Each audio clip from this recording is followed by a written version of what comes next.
Olá, queridos, como estão? Tranquilos? Voltamos aí para nossa segunda semaninha de aula, né? Nossas aulinhas remotas, aulinhas online, aulinhas virtuais, na verdade, né? Bom, hoje a gente começa, né, na verdade, com modal verbs, que é praticamente o nosso último tópico de verbos, né? Que a gente já vem trabalhando já há algum tempo.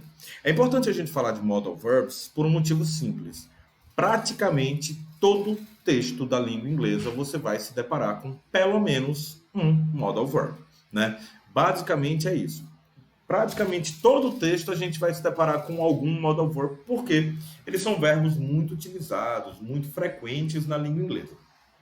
Mas é muito importante que a gente entenda o que é um modal verb, né? É importante a gente entender inicialmente que os modal verbs também são chamados de verbos anômalos, né? E o que é uma anomalia? O que é que representa uma anomalia? A anomalia é um conceito, basicamente, que vocês devem ouvir com bastante frequência nas aulas de biologia, quando ele fala de anomalia genética, alguma coisa nesse sentido, né?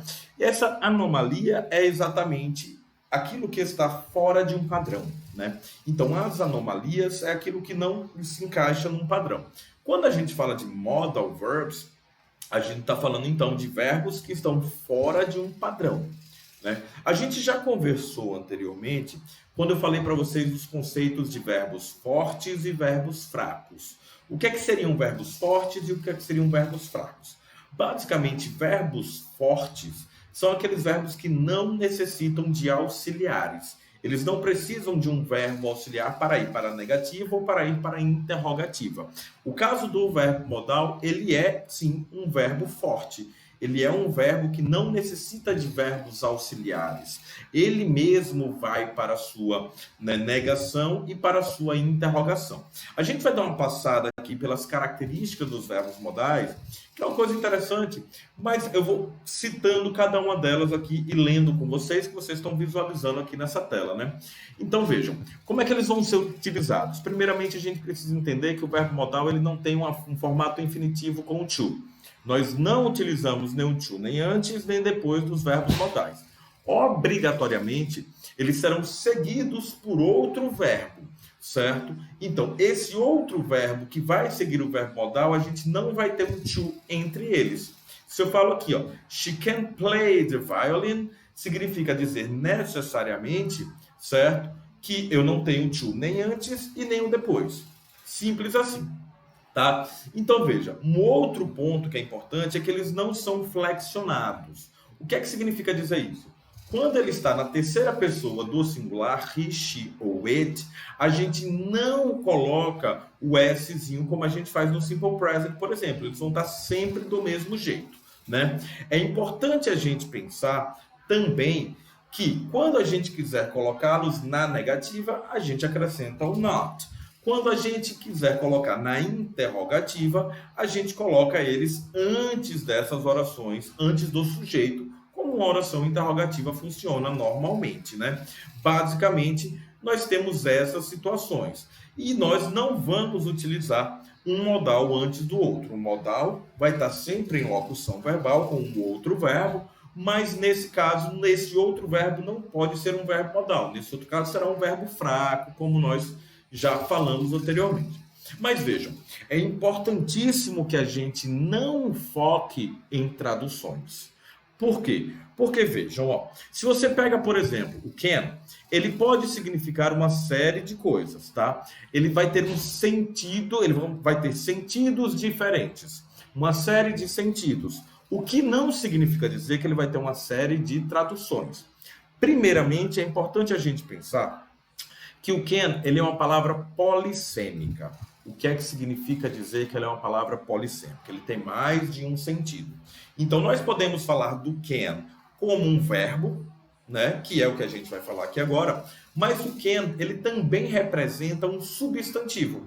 Esse substantivo significa lata. Por exemplo, há uma expressão muito utilizada na língua inglesa que é o canned food. O canned food, basicamente, é a comida enlatada, né? Mas vamos lá. Basicamente, eu posso utilizar o can em 4 situações. Ele pode expressar uma ideia de capacidade, habilidade, que é basicamente a nossa noção de know-how. O que seria um know-how? Know-how é uma expressão que, inclusive, já é incorporada ao nosso idioma. Quando a gente fala de know-how, a gente está falando sobre você ter a capacidade técnica de fazer aquilo. Você saber como fazer aquilo. Eu posso falar, my brother knows how to play the piano. Ou seja, eu estou querendo dizer para você que o meu irmão sabe como tocar o piano. Ele tem essa habilidade, ele tem a capacidade. Então eu poderia simplesmente substituir o know-how pelo can. Eu posso falar, my brother can play the piano. Isso aí é tranquilo. Agora, é muito importante a gente pensar que se você for se basear em tradução, o que é que vai acontecer? Você vai pensar que o can significa pode. E aí vamos pensar assim, se eu falo assim na língua portuguesa, o meu irmão pode nadar no rio. Quando a gente fala o meu irmão pode nadar no rio, ele vai ter um sentido na língua portuguesa parecendo que nós estamos permitindo. E não é necessariamente isso. Se eu falo my brother can swim, eu estou querendo dizer para você, de certa forma, que ele tem a capacidade, ele tem a habilidade, né, de nadar. Né? He can swim. Né? Não é o pode nadar no sentido de permissão. Quando também nós podemos utilizar o can no sentido de permissão informal, só que nesse caso ele vai ser mais utilizado no sentido de pergunta, né? Lembram da frase básica e clássica do Barack Obama, né? Yes, we can. Quando ele coloca esse yes, we can, ele está falando exatamente da capacidade. Nós temos essa capacidade, nós podemos fazer isso. Mas vamos lá. O can também pode ser utilizado com a ideia de possibilidade. It can be dangerous. O que é uma possibilidade? É aquilo que é possível de acontecer, né? E o can também pode ser utilizado como um pedido informal. Nesse caso, geralmente ele vai ser formulado com can I. Bom, o que é importante para a gente entender? Basicamente, quando ele aparece em textos, na grande maioria ele vai ser utilizado com esse sentido aqui. Principalmente porque nesses dois sentidos, né, o pedido de permissão e o pedido informais, eles vão ser utilizados muito mais no sentido de uma pergunta, de uma interrogação. E dificilmente a gente se depara com isso nos nossos textos dissertativos das nossas provas, né? Bom, vamos para o segundo verbo modal, que é o could. É muito importante pensar, muita gente associa o could ao passado do can. Vejam, se eu falo para você que o verbo modal ele vai estar sempre na sua forma original, né? Eu não tenho necessariamente um passado do can. Mas o could, ele pode representar em um determinado aspecto, com a ideia de possibilidade, o passado do can, sim. The milk was so hot that I couldn't drink it. Ou seja, estava tão quente que eu não pude no passado. Mas o could também pode representar uma ideia de um pedido, assim como o can. Só que o pedido do could, ele é um pedido formal. E aí, mais uma vez, eu retomo. Se é uma oração interrogativa, o foco mais importante para a gente vai ser essa ideia, sim, de possibilidade no passado. Certo? Tranquilos? Vamos seguir? Então, vamos nessa. O próximo verbo modal que a gente tem é exatamente o may. E o may também é uma palavra polissêmica, porque o may ele pode representar, primeiramente, o mês de maio, ok? O mês de maio. O may pode representar também um nome próprio. Lembram do nosso querido Spider-Man? Como era o nome da tia, né? A tia May. Então, um nome próprio muito utilizado aí na língua inglesa, inclusive. E, por fim, o may pode ser um verbo modal. E esse verbo modal ele vai ter um sentido de permissão. Lembrem que o can também tem um sentido de permissão, mas é uma permissão informal, ao passo que o may tem uma permissão formal. Ok? Então, o may formal e o can sempre vai ser informal.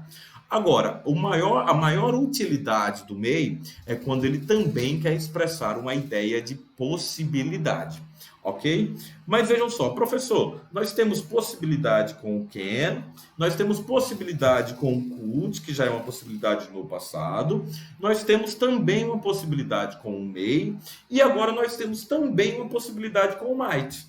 Como é que funciona isso, na verdade, professor? Né? Vejam só, se ele representa essa possibilidade, teoricamente, gramaticalmente falando, a gente vai ter uma diferença entre níveis de possibilidade, vamos dizer assim, né? O may é uma possibilidade mais básica, mais clara de acontecer, ao passo que o might é uma possibilidade mais remota, algo mais difícil de acontecer. Bom, vamos lá. Se a gente vai traduzir isso, no sentido, não traduzir ao pé da letra, traduzir no sentido de interpretação textual, né? Se a gente vai colocar isso num sentido, veja só, teoricamente ele apresenta uma diferença, mas na prática, né, no nosso dia a dia, essa diferença ela praticamente não existe. Então, nós podemos falar de certa forma, e o vestibular não vai me cobrar essa intensidade de possibilidade, ele não vai me cobrar se é uma possibilidade mais remota, uma possibilidade mais intensa, né? Então, na realidade, no nosso dia a dia, no cotidiano, por exemplo, quando eu falo isso de cotidiano, a gente está remetendo, de certa forma, a questões Enem, que não é o nosso foco, mas a UNIT também não vai me cobrar essa intensidade. O que é que eu quero dizer? Que no final das contas, eles acabam sendo praticamente equivalentes. Lembrem disso, porque a provinha da UNIT ela trabalha muito com essa equivalência de sentidos, né? Então, veja só. Mas aí aparece uma outra situação agora com o might. O might, ele pode representar uma ideia de passado. E quando nós colocamos essa representação de passado, certo? Com verbos modais, nós acrescentamos o have mais o particípio do verbo. Então, eu posso falar he may or might have forgotten about it. Quando eu coloco may or might have forgotten, eu estou querendo dizer exatamente que eu estou colocando essa ação no passado. Bom, vamos lá, galerinha. Se tiverem alguma dúvida, a gente pode ir tirando depois. Mas eu acredito que nós estamos conseguindo, né, trabalhar aí tranquilamente. Depois nós temos o must. E o must, ele é muito utilizado, principalmente porque ele tem 3 sentidos diferentes. O primeiro sentido do must é que ele passa uma ideia de obligation, né? Obligation, uma obrigação.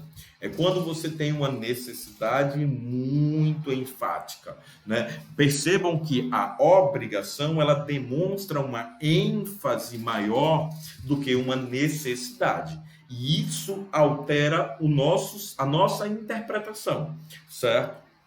Se eu falo I have to go, eu estou passando uma intensidade. Mas se eu falo I must go, aí eu estou passando já uma outra intensidade com um outro sentido. Então é importante que a gente entenda essas diferenças interpretativas, né? É muito importante a gente pensar que quando nós colocamos o must no passado, ele não vai representar uma negação da obrigação, né? Ele não é necessariamente aquela frase que está muito em moda, fala não sou obrigado ou não sou obrigada, né? Que as mulheres adoram utilizar. Mas vejam, não é isso. Não ser obrigado tem uma diferença do sentido do must. O must, quando ele é utilizado na negativa, significa dizer que é proibido. Você não ser obrigado a alguma coisa não significa dizer que você está proibido daquilo. Então vejam, para vocês não se confundirem, o must na negativa, obrigatoriamente, vai passar uma ideia de algo que é proibido, que não é permitido, it's not allowed, ok? E por fim, o must ele vai passar uma ideia de uma dedução lógica, o que podemos falar que seria uma probabilidade.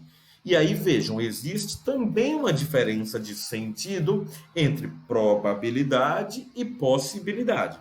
A possibilidade é aquilo que é possível, né? A probabilidade é aquilo que é provável de acontecer. Quando a gente fala de uma dedução lógica, a gente está falando que existe algum elemento já ali no texto que te leva a crer que aquela ação ocorreu. Se eu falo assim, ó, The children must be sleeping now. There are no lights on their room. Ou seja, eu estou chegando a uma conclusão lógica que as crianças devem estar dormindo porque não tem nenhuma luz acesa no quarto deles, no caso, né? Então vejam, isso é um processo dedutivo. Há uma probabilidade muito grande deles estarem dormindo, já que não temos luz no quarto. Bom, o próximo tópico que a gente vai falar é exatamente o should, palavrinha muito utilizada. O should, ele vai passar uma ideia de conselho, sugestão. É o que a gente chama na língua inglesa de advice. É quando você dá um conselho a alguém, quando você sugere alguém a fazer alguma coisa, né? You should not walk alone at night. Você não deveria andar sozinho à noite, né? É um conselho, é uma sugestão. Mais uma vez, existe uma diferença interpretativa entre o should e o must. Se eu falo, you should go to the doctor, eu estou sendo legal com você e estou lhe dando uma sugestão. Cara, eu acho que você devia ir ao médico, né? Agora, se eu falo, you must go to the doctor, significa dizer que o bicho está pegando para você e você meio que tem uma obrigação de ir ao médico, senão as coisas vão piorar na sua vida. Então, mais uma vez, volto a dizer, o nosso foco nesse caso é uma interpretação textual, certo? Sendo que é bom deixar claro também que caem nas questões da UNIT para você identificar qual é o sentido que aquele verbo modal está representando. É por isso que eu falo para vocês, não se pautem em traduções. Vamos por esses sentidos. E, infelizmente, esse sim é um assunto que a gente precisa ter uma memorização dessas situações, porque senão a gente pode embananar todas elas que estão por aí, né? Vejam só, então vamos voltar aqui para o should. Se eu falo de um conselho ou uma sugestão, né, an advice, eu posso falar dele também numa ideia de passado, que é a mesma lógica que a gente viu anteriormente. O should, o have e um verbo no particípio. Só que quando ele está sendo utilizado com a ideia de passado, a gente não vai dar uma sugestão para alguma coisa que já passou. Então ele vai passar uma ideia, ele vai passar um sentido de um regret. O que é que seria um regret na língua inglesa? Seria um arrependimento. É você falar que você deveria ter feito aquilo de uma forma diferente, né? I should have bought that car. Isso significa que ele não comprou e agora, nesse momento, está batendo aquela consciência nele que ele deveria ter feito aquilo, mas não fez. Então, é muito mais esse sentido de regret do que necessariamente no sentido de você dar um conselho ou uma sugestão no passado, porque, enfim, não tem sentido, né? É importante lembrar que quando a gente está falando da provinha da UNIT, a gente está falando basicamente de equivalência de sentidos, já conversamos sobre isso. E o ought to é um verbo modal que precisa ser chamado a atenção, porque é basicamente um verbo modal que vai ser utilizado com to, né? Então ele já quebra essa anormalidade dos verbos modais, mas ele tem essa especificidade. E ele vai ter uma similaridade, ou seja, ele é equivalente ao should. Ele vai passar justamente essa ideia de conselho, de sugestão, algo que você deveria fazer, certo? Só que ele é extremamente formal. Então, se vocês encontram o ought to em um texto, você pode simplesmente substituí-lo pelo should, que ele vai passar basicamente o mesmo sentido, a mesma ideia, né?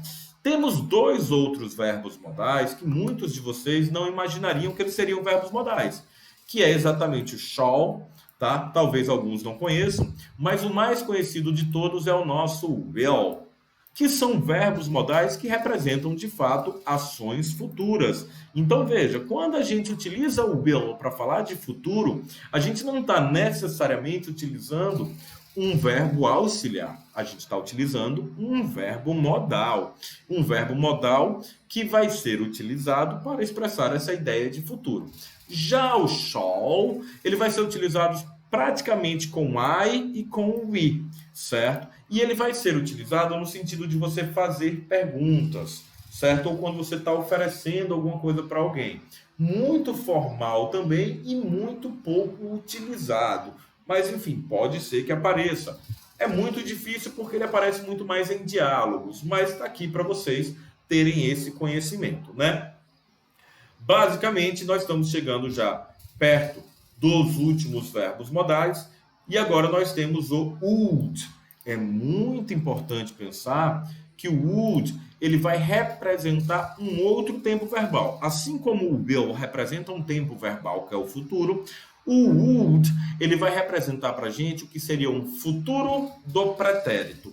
Em outras palavras, aquele tempo verbal na língua portuguesa que você tem o sufixo ria. Verbos terminados em ria na língua portuguesa basicamente são precedidos do would. E aí nós temos uma expressão que é muito utilizada, que é o would like, né? I would like. Então, eu gostaria de alguma coisa. Nesse caso, não só nesse caso, mas em qualquer caso, né, do would, nós podemos abreviá-lo com apóstrofo D. Lembrando, como é que eu vou reconhecer que essa abreviação com apóstrofo D é de fato do would? Porque para o apóstrofo D, ele precisa vir seguido de um verbo no infinitivo sem o to. Ou seja, ele vai ser seguido, por exemplo, aqui o like, ele está no infinitivo sem o to. E se ele aparecer no particípio, se esse verbo que está aqui estiver no particípio, aí ele vai estar fazendo o papel, ele no caso, o apóstrofo D, vai estar fazendo o papel do had, no past perfect, ok? Que tem uma similaridade com o nosso pretérito mais que perfeito, ou seja, uma ação que ocorreu antes de outra ação. Para a gente finalizar aqui, eu não coloquei aqui, mas eu falo para vocês do have to, que não é um verbo modal, mas é muito utilizado pela sua similaridade com o must. O have to, como a gente já falou, ele expressa uma ideia de necessidade. Ao passo que o must, uma ideia de obrigação, o have to passa uma expressão de necessidade. I have to go now. Eu preciso ir agora. She has. E aí lembrem, se é o have e ele não é um modal, eu vou adequá-lo às estruturas verbais. She has to study harder. Ou seja, ela necessita estudar um pouco mais. É diferente de eu falar she must study harder. Eu gosto muito de dar um exemplo, que é o seguinte. Suponhamos que você está em casa maravilhosamente agora, nesse período de quarentena, né? E a sua casa, o seu quartinho aí maravilhoso, onde você estuda, tá aquela bagunça louca que só nós sabemos como fica, né? Aí suponhamos que você chega em casa, né? E chega o seu irmão ou a sua irmã, olha para você, olha para o seu quarto, dá aquela olhada e fala: ih, bicho, o negócio tá pegando aí, né? You should clean the room. You should clean the room. Veja, nesse caso, o seu irmão está lhe dando um conselho, ele está lhe dando an advice, né? Ele está dizendo: rapaz, eu acho que você devia dar uma arrumada aí. Aí vamos lá. Num tempo depois, chega ao seu quarto, e aí cabe a cada família quem é que tem um papel de menos durão, é o papai ou a mamãe. Nesse caso, chega o menos durão aí, ou o papai ou a mamãe. E vira para você e fala: filho, o negócio aí tá feio. You have to clean this room. You have to clean. Ou seja, ele já colocou, ou ela já colocou, uma intenção um pouco mais enfática do que o should. O should foi só um conselho. Nesse caso, ele já está falando: rapaz, você tem que dar uma limpada aí, viu? Porque o bicho está pegando. Tempos depois, chega aquele que é o mais durão, ou a mais durona. Depende de cada família, né? E aí, quando entra, olha no quarto, dá aquela olhada e fala: you must to clean this shit. You must clean this shit right now. You must clean this right now. Nesse caso, a ênfase já é tipo assim: você precisa fazer essa merda agora, né? Você precisa fazer isso agora, basicamente, né? Então veja, eu espero que tenha ficado claro para vocês, tá? Estou mandando essa apostila com uma série de exercícios, inclusive exercícios interpretativos, a respeito do sentido desses tempos verbais, ou desses verbos modais, e me coloco à disposição no WhatsApp para tirar qualquer dúvida de vocês. Façam as apostilas, tirem as dúvidas e continuem estudando inglês para que a gente possa alcançar os nossos objetivos. Valeu, galerinha! Espero vê-los na próxima semana. Um abraço!